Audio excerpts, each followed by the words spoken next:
كنت تعانق دمعة الفكر تناجي الله في صبر وترجو رحمة.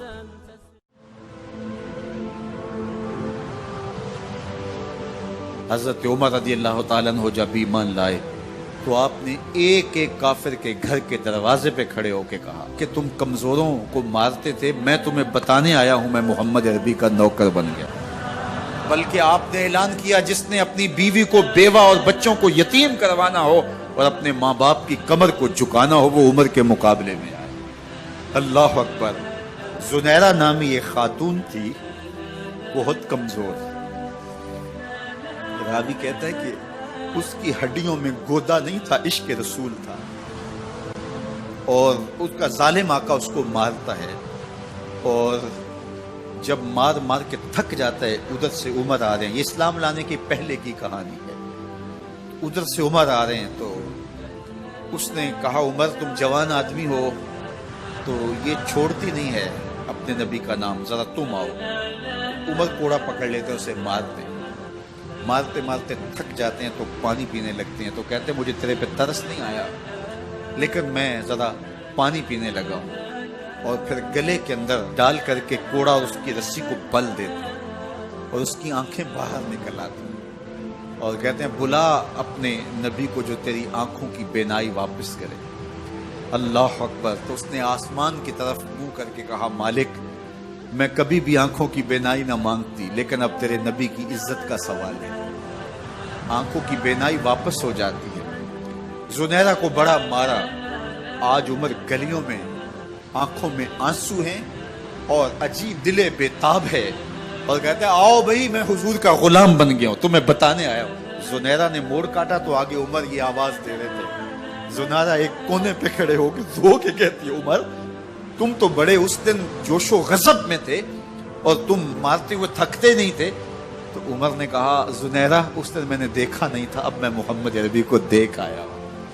جنہ ویکھیا نہیں ہو کرن گلاں، جنہ ویکھیا نہیں ہو کرن گلاں، جنہ ویکھیا ہو تے بول دے، جڑے محرم راز حقیقت دے اور راز حقیقت کھول دے. تو حضرت عمر رضی اللہ تعالیٰ عنہ ایمان لائے. حضرت عبداللہ ابن مسعود رضی اللہ تعالیٰ عنہ فرماتے ہیں کہ حضرت عمر کا ایمان لانا مسلمانوں کے لیے عزت کا سبب تھا. ان کا ہجرت کرنا مسلمانوں کی نصرت تھی اور ان کی خلافت مسلمانوں کے لیے رحمت. حضرت عمر رضی اللہ تعالی عنہ وہ ہیں کہ میرے حضور نے فرمایا لوگوں جب نیک لوگوں کا ذکر کرو تو میرے عمر کا تذکرہ ضرور کیا کرو. میرا عمر وہ ہے کہ جب وہ ایک سمت سے آ رہا ہو، ایک گلی اور بازار سے آ رہا ہو تو شیطان بھی آ رہا ہو عمر کو دیکھ کے راستہ تبدیل کر لیتا ہے. حضرت عمر رضی اللہ تعالی عنہ کی طبیعت کے اندر جو جاہ و جلال تھا، طبیعت کے اندر جو سختی تھی وہ اسلام کے اندر آ کر بھی قائم ہے.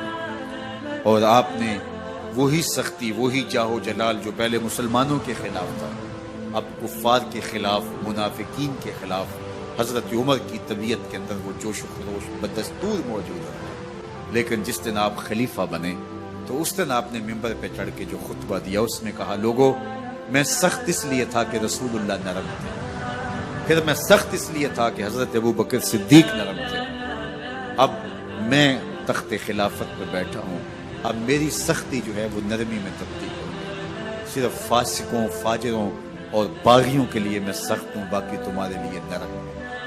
سب سے کم جو تنخواہ بیت المال سے اگر کسی وجود نے لی ہے تو وہ حضرت عمر رضی اللہ تعالیٰ عنہ نے صرف 2 جوڑے لیتے تھے سال میں. اور راوی کہتا ہے کہ میں نے دیکھا ہے کہ اس میں بھی 17 پیوند لگے ہوتے تھے.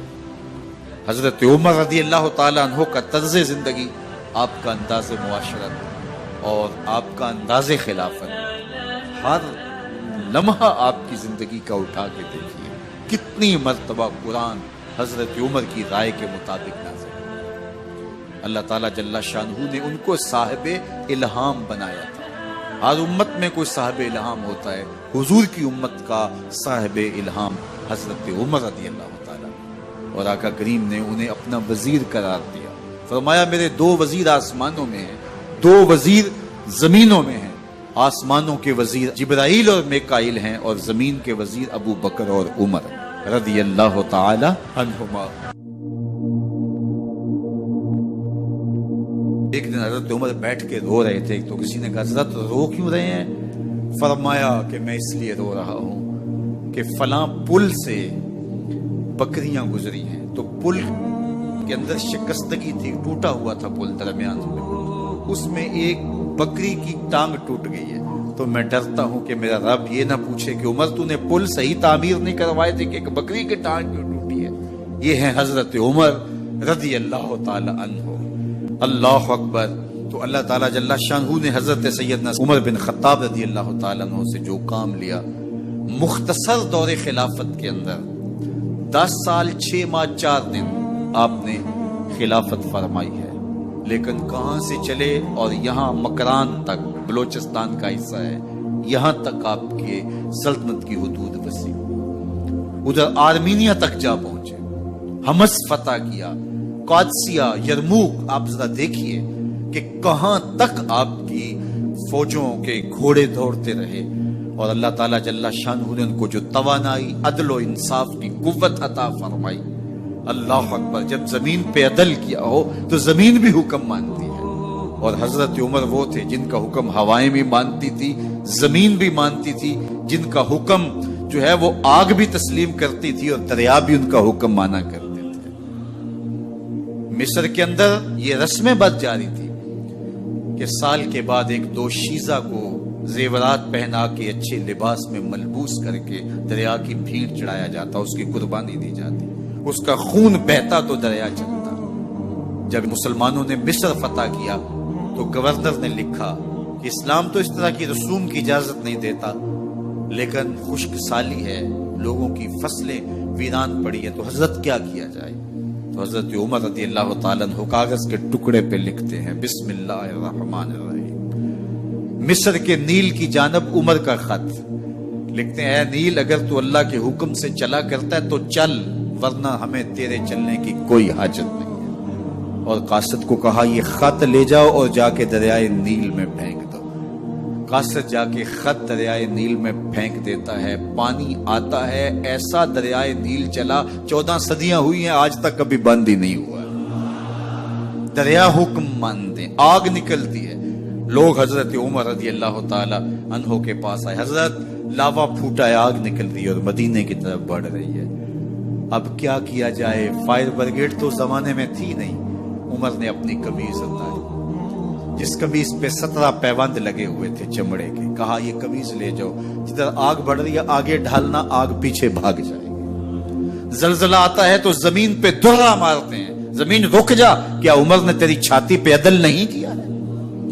تو یہ عمر ہیں رضی اللہ تعالی عنہ کہ جن کے انصاف کی وجہ سے، جن کے عدل کی وجہ سے اللہ تعالیٰ کی رحمات، اس کی برکات کا نزول ہوتا تھا، اور اللہ تعالیٰ نے مسلمانوں کو وہ آبرو مند حکومت دی۔ کائنات کی تاریخ کے اندر ایسی حکومت آپ نے نہیں دیکھی ہوگی جو حضرت عمر نے حکومت کی ہے۔ اللہ اکبر۔ فرمایا فرات کے کنارے پہ ایک کتا بھی پیاسا مر گیا تو اس کا حساب بھی عمر سے ہوگا۔ باہر سے سفیر آتا ہے اور آ کے پوچھتا ہے کہ میں امیر المومنین کے، مسلمانوں کے حکمران کے محل میں جانا ہے، تو مسکرا کے کہتے ہیں ہمارے امیر کا تو کوئی محل نہیں ہے۔ کہا کہاں ہے تمہارا امیر؟ کہا مسجد نبوی میں ہوگا یا بیت المال کی اونٹوں کی دیکھ بھال میں لگا ہوگا۔ وہ جب گئے تو مسجد میں نہیں ہے، اللہ اکبر، وہاں گئے تو وہاں بھی نہیں ہے۔ پھر کیا دیکھتے ہیں کہ عمر رضی اللہ تعالی عنہ جنت البقیع کے پاس ایک درخت کے نیچے اینٹ کا سرانہ رکھ کے سوئے ہوئے، تو اس نے کہا عمر تو نے عدل کیا ہے، تجھے کچی اینٹ پہ بھی نیند آ گئی، ہمارے حکمرانوں نے انصاف نہیں کیا، اور وہ بند اور محفوظ کمروں کے اندر بھی سکون اور چین کی نیند نہیں سو سکتے۔ حضرت سیدنا عمر رضی اللہ تعالیٰ عنہ نے اس طرح ان امور سلطنت نبھائے۔ آپ دن کو لوگوں کی دیکھ بھالی کرتے، لوگوں کی ضروریات سنتے سمجھتے، اور جب رات پڑتی لوگ سو جاتے، عمر مدینے کی گلیوں میں پہرا دیتے۔ کائنات نے کوئی ایسا بھی حکمران دیکھا ہوگا؟ اللہ اکبر۔ وہ مجاہد جو مختلف محاذات پہ گئے ہوئے ہوتے، ان کے گھروں کی دیکھ بھالی کرتے، ان کی ضروریات کا خیال رکھتے، ان کی آبرو کا پہرا دیتے۔ راتوں کی تنہائیوں کے اندر حضرت عمر اٹھتے اور جا کے گشت کرتے، چکر لگاتے، دیکھتے کوئی آنکھ پر نم نہ ہو، مفلسی کا کسی گھر میں ماتم نہ ہو۔